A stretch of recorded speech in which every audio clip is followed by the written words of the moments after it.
Welcome to ArchiTreats Food for Thought, sponsored by the Friends of the Alabama Archives. Please visit the Friends of the Archives gift shop. It's located at the end of the hallway, and also they will have a table with their books on available for you to purchase about Alabama's history. Plan now to join us for 2 bonus ArchiTreats that will be presented this summer. On July 9th, former U.S. Congressman Glenn Browder will share highlights from his new book, The South's New Racial Politics, Inside the Race Game of Southern History. And another bonus ArchiTreats, on August the 6th, Catherine Tucker Wyndham will share highlights of her new book, Spit, Scary Ann, and Sweat Bees, so you won't want to miss those. Next month, we will continue with our presentations of the Year of Alabama History ArchiTreats programs. On Thursday, July 16th, Marlene Reichard will present The New South, A Social and Economic View. Also, you won't want to miss archivist Nancy Dupree's workshop on using Ancestry.com. This will be held on July 22nd. You can register online, or we have registration forms available at the information desk in the lobby. Today's program is made possible by a grant from the Alabama Humanities Foundation. Inside your program, you will find an evaluation form. Please complete this form and return this to our volunteers as you leave after the program today. It's very important for us to complete the evaluations and return this information to the Alabama Humanities Foundation. Also, just a reminder, please turn off or silence your cell phones before the program begins. Born in Montgomery, today's speaker holds degrees from Alabama State University and the Atlanta University, and received the Doctorate of Philosophy degree in American History from Kansas State University. His columns have appeared in newspapers across the state, and he is the author of They Too Call Alabama Home, African American Profiles, 1800 to 1999. The 5th edition of his book, Neither Carpetbaggers Nor Scalawags, Black Office Holders During the Reconstruction of Alabama, is forthcoming this year. New South Books will be taking orders for this book at the table in the lobby. So be sure to register with Randall Williams that you would like a copy of the book. Please welcome today's speaker, Dr. Richard Bailey.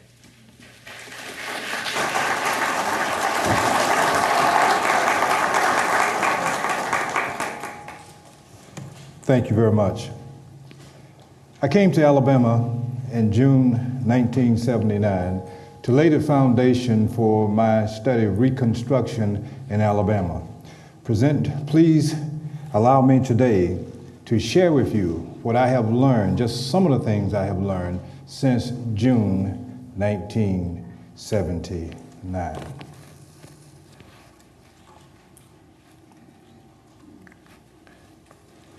Alabama has had 5 Republican governors. Sitting in the governor's office here in Montgomery is Bob Riley from Clay County. He is the only Republican governor who has enjoyed re-election. Preceding Governor Riley was Guy Hunt of Coleman County.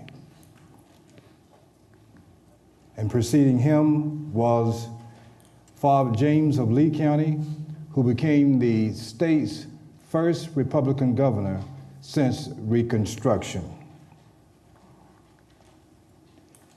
On the congressional side, Earl Hilliard was the state's first black congressman since Reconstruction. Currently occupying the seat in Washington is Arthur Davis, a Montgomery native.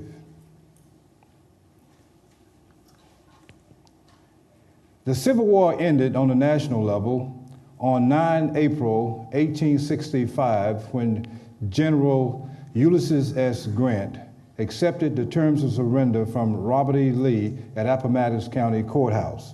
But in Alabama, the Civil War ended at Citronelle, about 40 miles north of Mobile, when General Richard Taylor surrendered to General Edward Canby. And by the way, General Taylor was the son of former President Zachary Taylor and the brother-in-law of Confederate President Jefferson Davis by his first wife.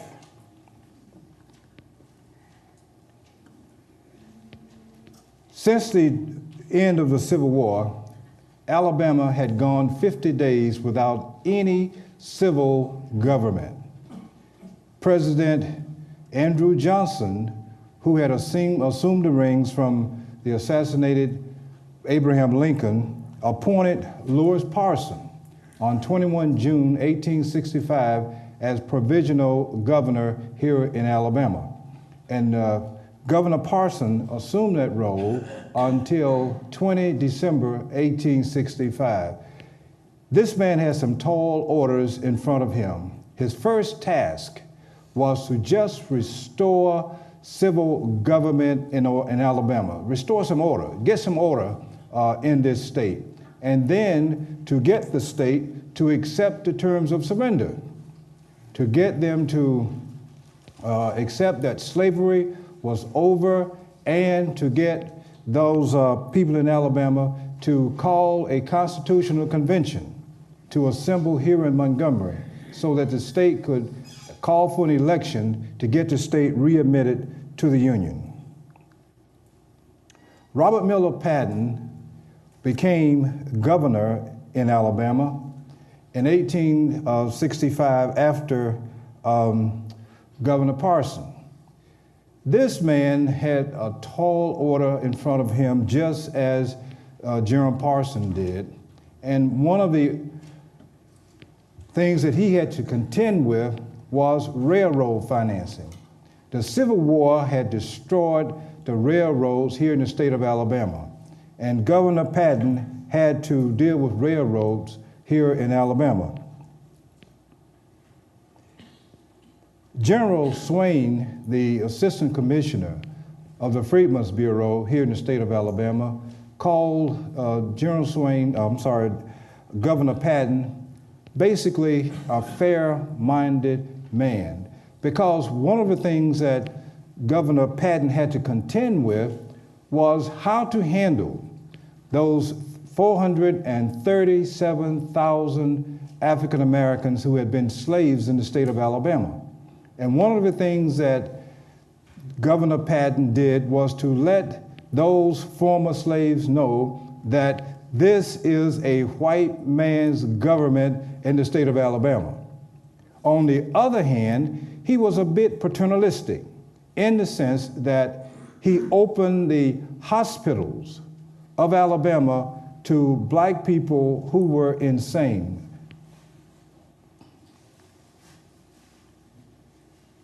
This man is one of the largest personalities in all of post-Civil War Alabama. He is Wager Swayne. He became the Assistant Commissioner of the Freedmen's Bureau, as I've just said. But if we look at his background, we may see something to help us understand just who he was and a reason for some of the things that he did. His parents were Virginians, and once they emancipated their own slaves, they moved to Ohio.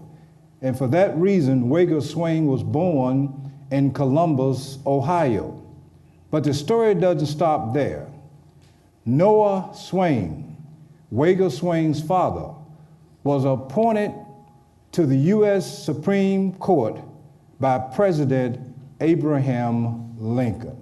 So you can see Wager Swayne had some fairly good ties when he became ruler here in the state of Alabama. So what did he do once he came to Alabama? Wager Swayne considered himself a bridge personality. On one hand, he had to calm the fears of all whites in the state of Alabama that he was there to do a good job. Number two, he had to lower some of the expectations of former slaves who expected some of the property, some of the land, if you will, of former plantation owners. So this man came to Alabama, and initially we might say everybody expected a lot from him on one hand, and then everybody expected next to nothing from him on the other hand. In other words, some people expect him to do nothing because of how they might have benefited from his doing nothing. But one thing is pointedly clear. When Wager Swayne came to Alabama, one of the things he encouraged black people to do was to get to work. Now, some black people were a bit upset with that. But at the same time, what else could General Swayne have said to these former slaves? And then, General Swayne encouraged the Alabama legislatures to be fair to these former slaves. He also worked with the Freedmen's Bureau. One of the things he did with the Freedmen's Bureau, he tried to ensure that former slaves receive good contracts from their former owners. He also tried to see that former slaves receive justice when they went before magistrates here in the state of Alabama. Now, in all of that, one of the things that Wager Swayne soon came to realize that whatever high hopes he might have held for how former slaves would be treated in the state of Alabama, those hopes were soon dashed, especially by the legislature of 1865 that began to pass black codes. These black codes governed just about every aspect of a slave's life, particularly the one regarding vagrancy. And Wager Swayne had to try to work from behind the scenes to ensure that black people, former slaves, were able to receive a modicum of justice in post-Civil War Alabama. When he realized they would not be able to receive the kind of fairness that he assumed they should have, Wager Swayne began to do two things. Number one, he began to work for the establishment of the Alabama Republican Party. So all the people who later would join ranks into the Republican Party can look to Wager Swayne as being one of the key personalities responsible for helping to introduce the Republican Party into the state of Alabama. And then, once he saw how the legislature would array themselves, he introduced black education in Alabama. Most of the early schools in Alabama were the brainchild of Wager Swayne as he worked with the American Missionary Association. In fact, as I will point out later in my presentation here today, the two earliest schools for African Americans were established in 1865, one in Mobile and the other in Montgomery. And I will say more about Wager Swayne and those schools as we continue our program. This is a typical black family. This black family is not of Alabama. In fact, it's from South Carolina. But one of the things I want you to just see here is some of what a black family looked like in post-Civil War Alabama. Let me set the scene for you. When the Civil War ended on 4 May 1865, one of the things that just about every black person did was to try to locate a lost spouse, children, parents, and other relatives. And then they tried to solidify those slave marriages in what we today call the black family. This was no small task for these people who didn't know their way around Alabama. What then is a major question? was the reaction of most black people, not just in Alabama, but across the South, to the end of slavery and emancipation. There were several responses. Some black people stayed on plantations, assuming that they could not provide for themselves in a free economy. There were some other black people who remained on plantations but refused to work. They were angry, they were upset, so they just remained on the plantation. And then there were others who left those rural plantations for the closest urban areas. Places like Montgomery was a good example.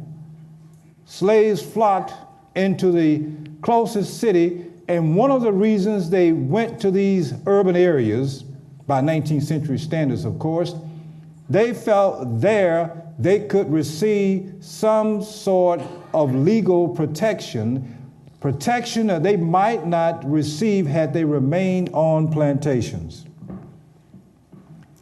This first emancipation observance is a historic marker that's located right here in Montgomery at the end of Dexter Avenue near what we call Court Square. And one of the things that we find with this historic marker is a recount of the slaves' first observance of the Emancipation Proclamation. If you lived in the South, especially most of the South, you were not able to celebrate the signing of the Emancipation Proclamation by President Abraham Lincoln on 1 January 1863 because the federal government could not find itself in any capacity to control what was going on in the South.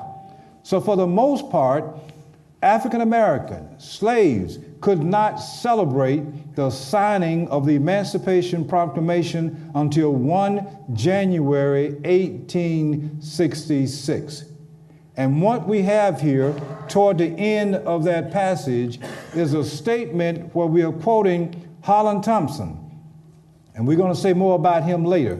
But if you look at that statement, one of the things that Holland Thompson says is that he's encouraging his people to acquire land, provide for a family, and to put aside whatever religious differences that former slaves might have had. He's telling them to get to work, acquire land.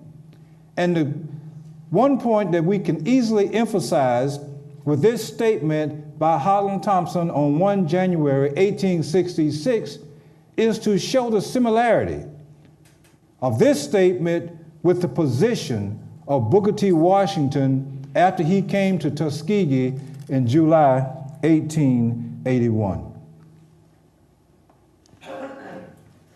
This is a photograph that I would imagine many people in Alabama would not recognize. This is a photograph of William Hugh Smith, who was supervisor of registration.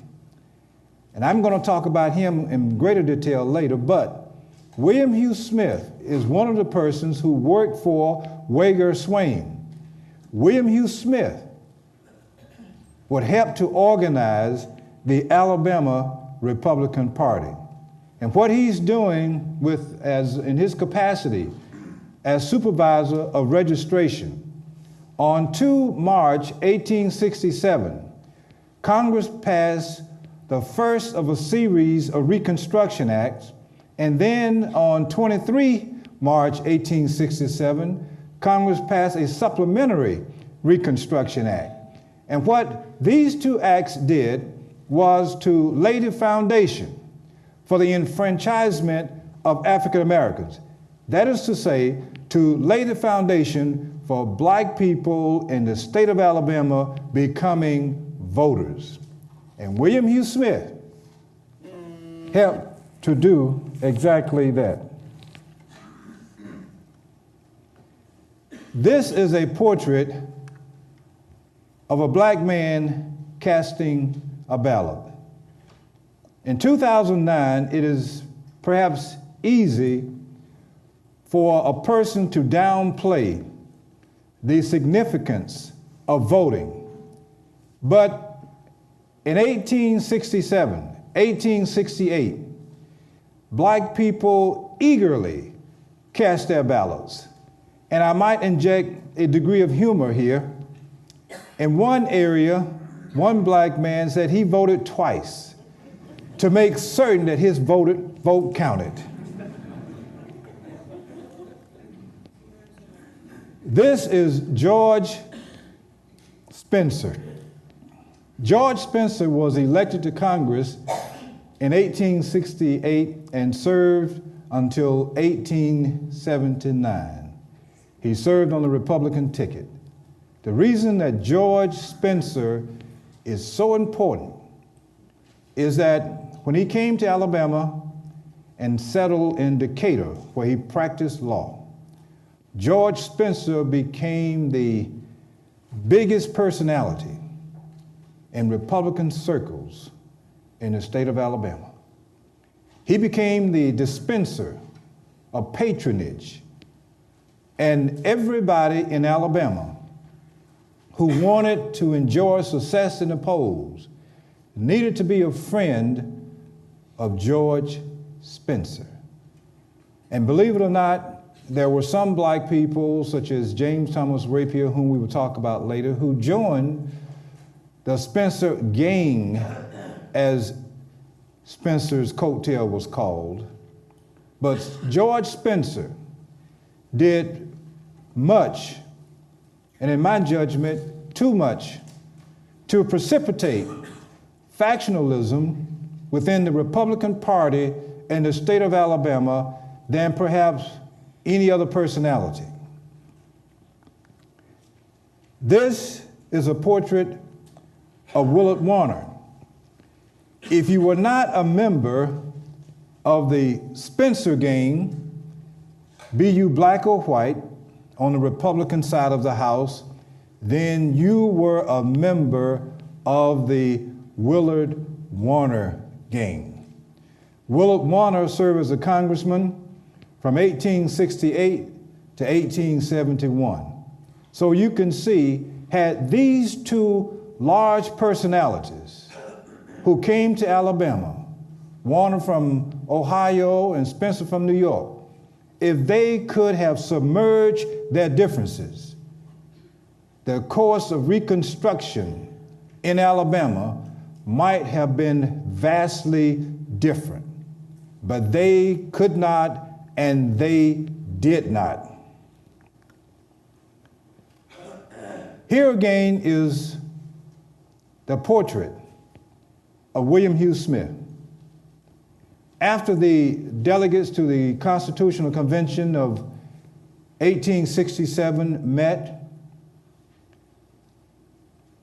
and wrote a new state constitution for Alabama, an election was held in February 1868. And ladies and gentlemen, that election in February 1868 gave the state of Alabama its first Republican governor. This man whom we see before us is the state's first Republican governor, William Hugh Smith. And this is a portrait that I almost never see when I read about the legacy of the Republican Party in the state of Alabama. William Hugh Smith had some large obstacles to deal with in Alabama. First of all, the state was not accustomed to a Republican governor. He was the first. So he had to allay whatever fears Alabamians had toward his being a Republican. And then William Hugh Smith had to deal with the Ku Klux Klan, because along with William Hugh Smith being a governor, despite how unaccustomed Alabamians were to a Republican governor, Alabamians had to grow accustomed to the presence of blacks who began to serve in the legislature at the same time. So the Klan was a major problem. What was William Hugh Smith's response? William Hugh Smith said that was a local issue. And he believed that he should leave that issue to local authorities. It should not be something for the governor to contend with. It just so happened that when it seemed as if his own administration might become imperiled, Smith did not at that point hesitate to call on federal authorities to help him deal with the Klan. Before you now is a portrait of Benjamin Sterling Turner. He went by Benjamin S. Turner. He represented Selma, Dallas County in Congress.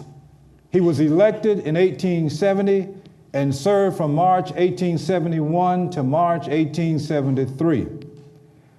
He was a Republican. And one of the things that historians are quick to point out, that the Republican Party itself was not accustomed to the presence of blacks being on the ticket. And for that reason, Benjamin Turner had to sell his horse to finance his campaign. Here you see a picture of Benjamin Turner with other blacks who served in the U.S. Congress, and Benjamin Turner is seated, the second one from the left. Here's a portrait of Benjamin Turner's gravesite in Live Oak Cemetery in Selma, Alabama. And I venture to say, I don't know how many people in Selma, Dallas County, or in Alabama frequent the gravesite of Benjamin Turner. And that's one of the reasons I wanted this portrait in my book, so that everyone would know where Benjamin Turner is today. Robert Burns Lindsay becomes the state's first Democratic governor, elected in 1870. Robert Burns Lindsay, like the other governors of the state, had to contend with the Klan, had to contend with railroad financing. And one of the things that crushed Lindsay's administration was his inability to handle appropriately railroad financing. He had to contend with the Republican-controlled Alabama and Chattanooga Railroad that defaulted on his bond mortgage, and he had to contend with the Democratic-controlled North and South Railroad. So Robert Burns Lindsay left office because of that. And I might add that Robert Burns Lindsay in 1854 married the sister of Alabama Governor John Winston, who was governor from 1854 to 1870. And the reason I'm mentioning that is that John Winston himself had problems with railroad financing in the state of Alabama. David Peter Lewis, I'm trying to see the portrait here. David Peter Lewis was the second of two Republican governors during Reconstruction, and he was the last Republican governor until Guy Hunt became governor in 1987. David Peter Lewis was elected in 1872 and served in 1874. What crippled David Peter Lewis's administration? Civil rights bill primarily. Those civil rights bills that were trying to get passed in the Alabama legislature, and then there was the Panic of 1873 that also crippled his administration.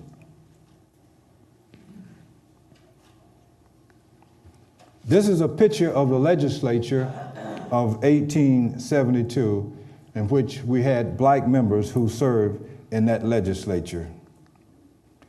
This is a photo of James Thomas Rapier, the state's second black congressman who was elected in 1872. And he was from Florence, Alabama. And believe it or not, at one point, James Thomas Rapier lived directly behind where I'm standing, the corner of Bainbridge and Adams Avenue in a boarding house. James Thomas Rapier spoke quite forcefully for passage of the Civil Rights Act while he was in Congress, and he was the largest black personality during all of Reconstruction.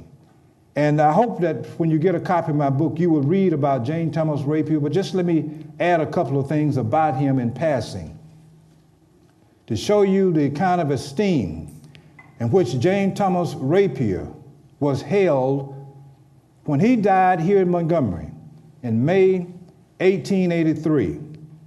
His brother came to Montgomery to retrieve the body, and his brother was accompanied by none other than the family lawyer whose name was Emmett O'Neill. It just so happened that Emmett O'Neill's father was governor of the state at the time, serving from 1872 to 1876.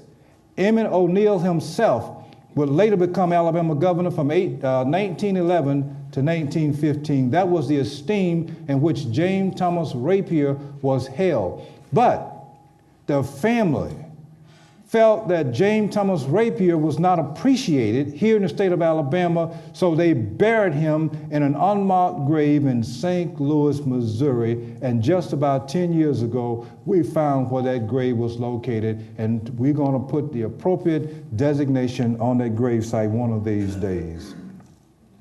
This is a picture of Emerson College located on Government Street in Mobile.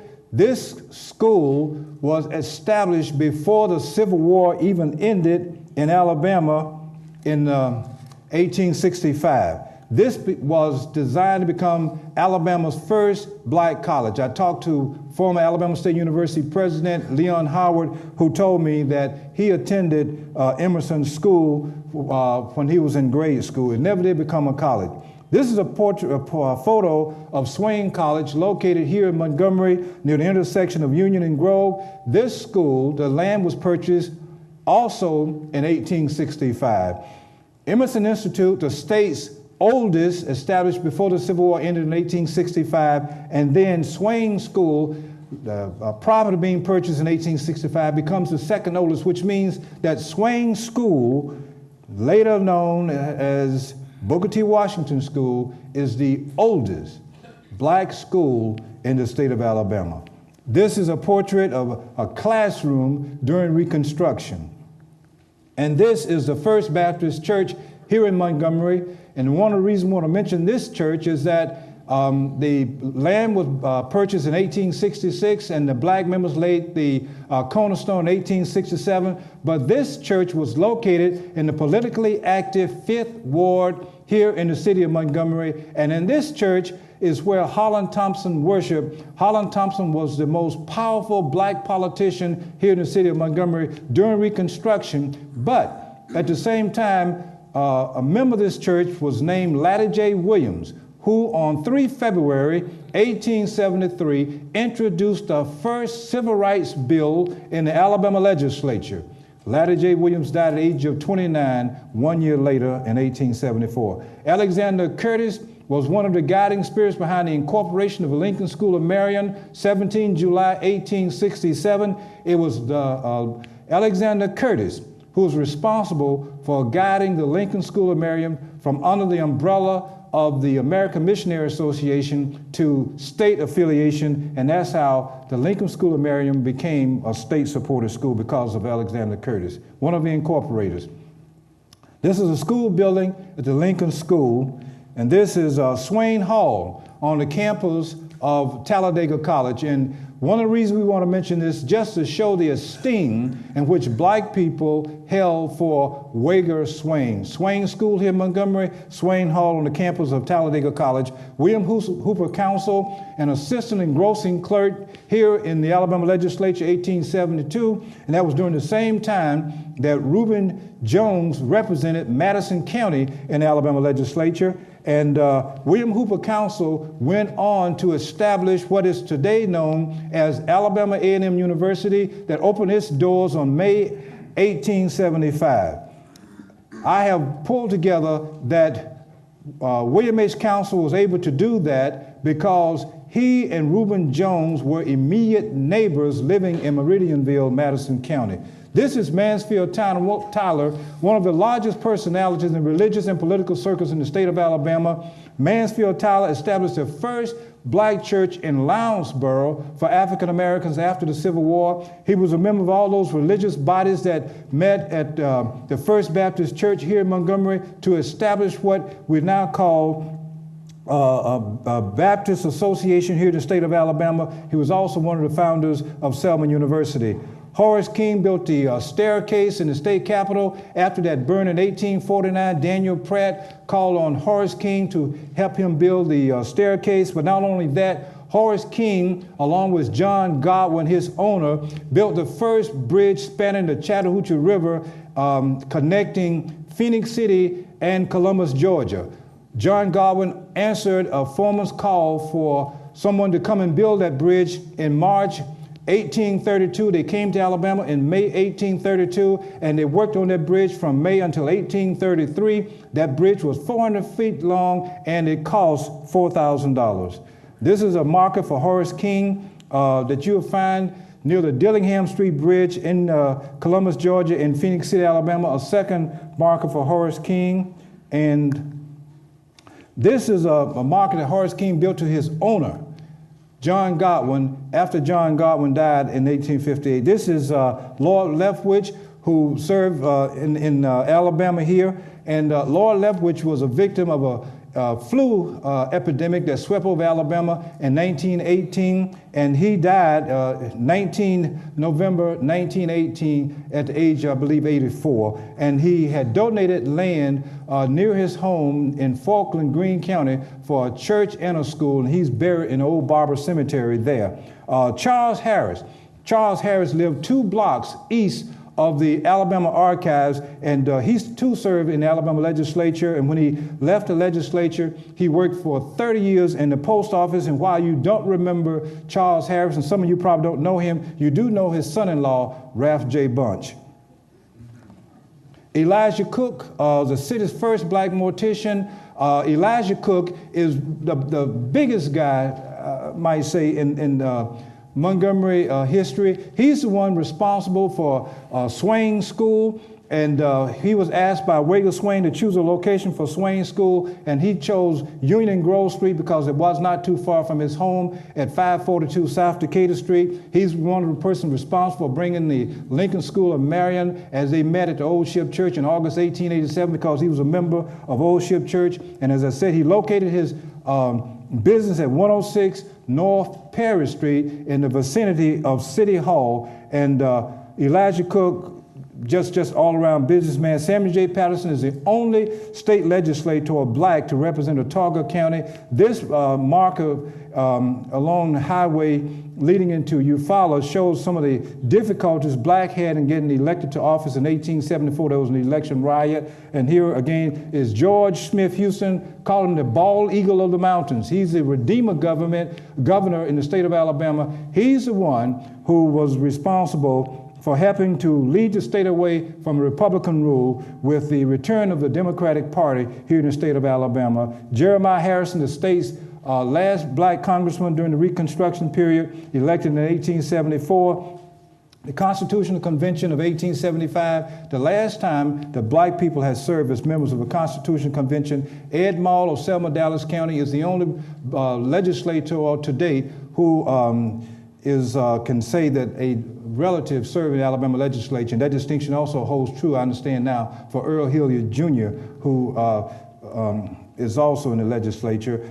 Daniel S. Brandon reflects the declining fortunes of blacks in the legislature. He was a local official in North Alabama. And this is a cover for my book, the 5th edition, Neither Carpetbaggers Nor Scalawags. Ladies and gentlemen, there's quite a bit of information. I'm sorry to rush, but I appreciate entertaining any question that you may have regarding something that I might have said. Thank you.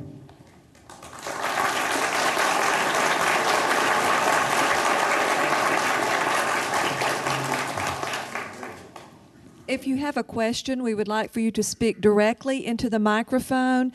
There are attendees in the next auditorium that needs to be able to hear your question. So raise your hand and we will pass you a microphone.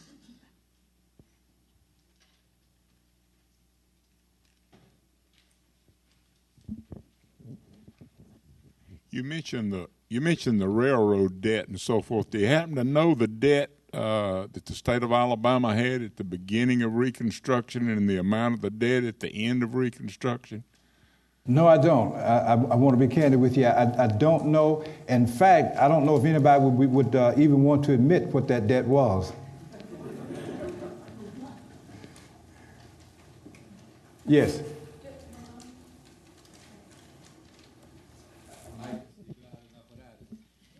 Was Swayne School a public school? That's all I wanted to know.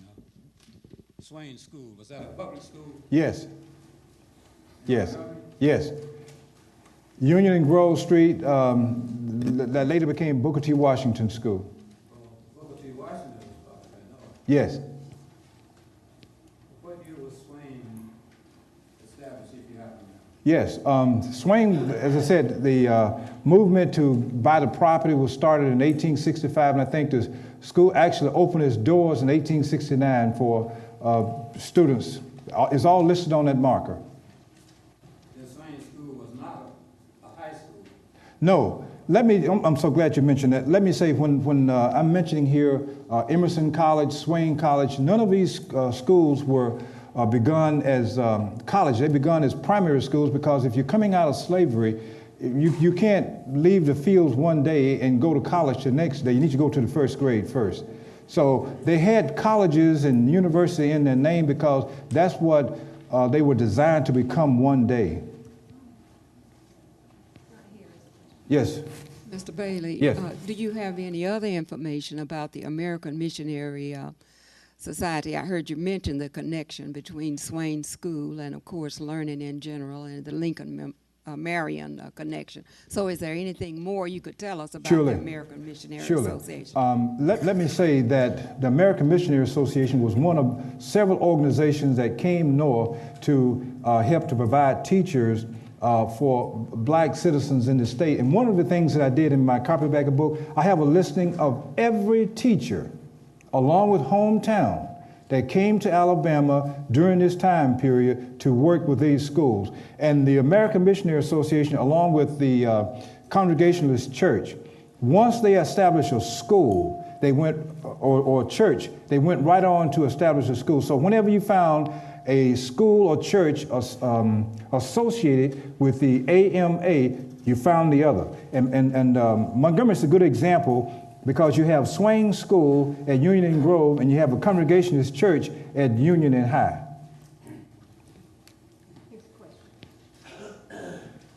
Yes.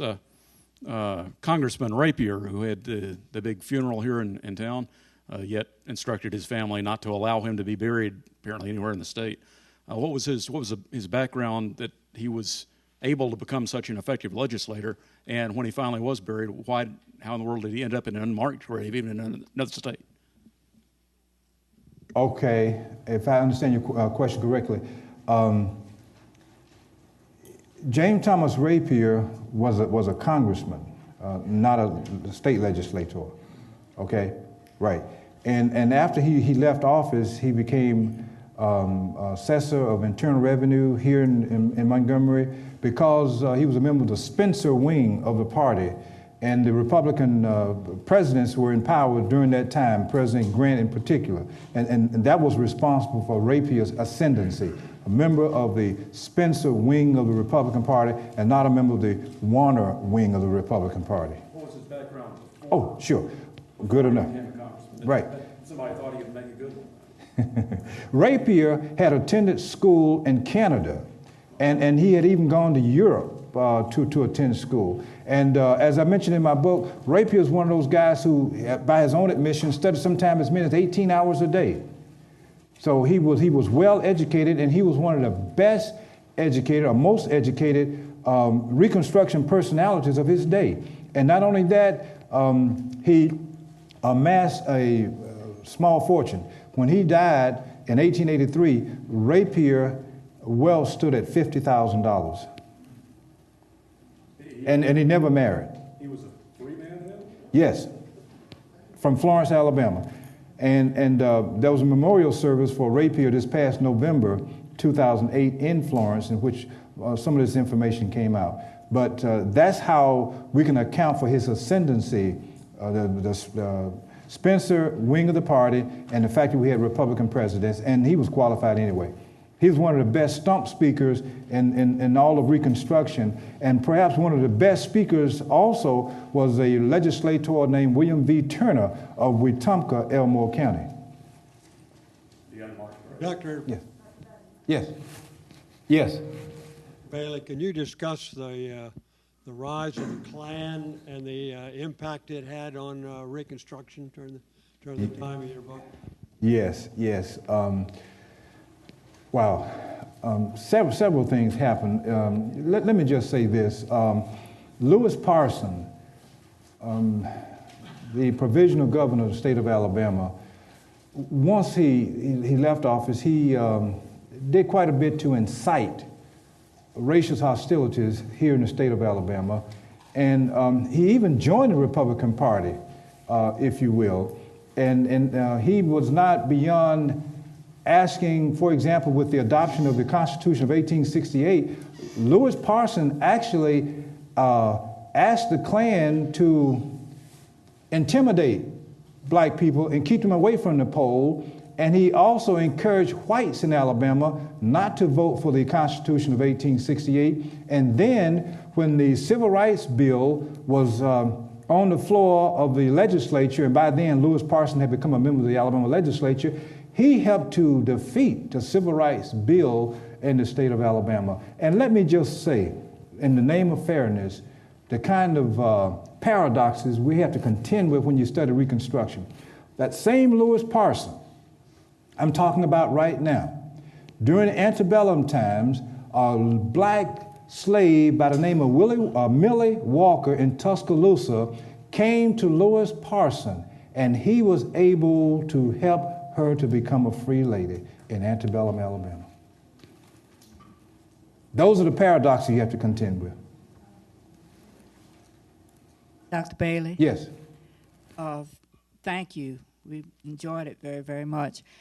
Could you possibly expand a bit on the Freedmen's Bureau? We know about Patterson's influence in establishing ASU, but just to sort of review what they did in Montgomery and in Alabama. The Freedmen's Bureau? The Freedmen's Bureau was a guiding spirit behind much of what happened in Alabama. And to its credit, the Freedmen's Bureau, Wager Swayne worked very closely with the Freedmen's Bureau, and that's why much of what happened with schools in Alabama was accomplished because of Wager Swayne and General Oliver Otis Howard from Washington, D.C., who was the head of the Freedmen's Bureau. And Howard merely gave Swayne free rein and advancing educational causes in the state of Alabama. But what really happened as far as the Freedmen's Bureau was the brainchild of Wager Swayne with the tacit approval of Oliver Otis Howard from Washington, D.C. Yes. You mentioned the Congressman Spencer and his group. I think you said he was from New York, and Congressman Warner from Ohio. After their terms in Congress, did they stay in Alabama or did they take off, or do you know? Yes, I know.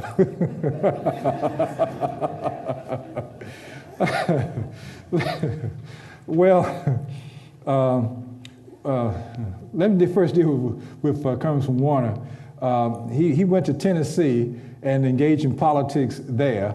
And George Spencer went to several places. In fact, in Iowa, there's a town that was a street name for him.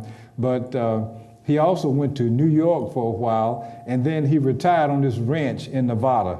But they were both colorful people. We have time for one more question. Yes. Excellent. excellent presentation. Thank you. A lot of information. Can you briefly talk about some of the landslide landmark legislation that came through the Reconstruction period, Yes. especially compulsory ed and some other landmark? Right. Let me mention one very briefly, and that comes out of the Constitution of 1868. And what that provision did was to enlarge the rights of women, white women. If you were a woman and you married during this time period, whatever property you owned became the property of your husband. But the Constitution of 1868 changed that, which means that when you married, you could keep your property. That begins with 1868. And then, in addition to that, the legislation regarding universal public education. Alabama's never been the same since then. And it just so happened, Dr. Patton, on the reverse side, had that same Constitutional Convention taken a stance on interracial marriage. In 1867, where would the state have been? Had that same Constitutional Convention taken a stance on public transportation, we would never have had a Rosa Parks. But they didn't do it, and they left those two issues in particular to subsequent legislative bodies. Yes, ma'am. How long did it take you to write this book? How many years?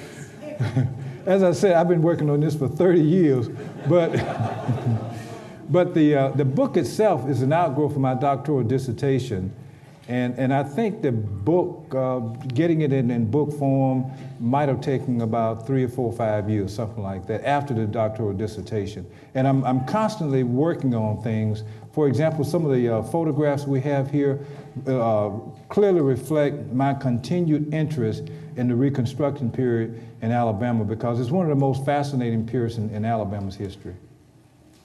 Dr. Bailey will be here for a few minutes after the program. If you would like to ask questions, be sure to sign up with Randall Williams in the lobby for a copy of the new book. And also, please turn in your evaluations. Thank you so much for coming today.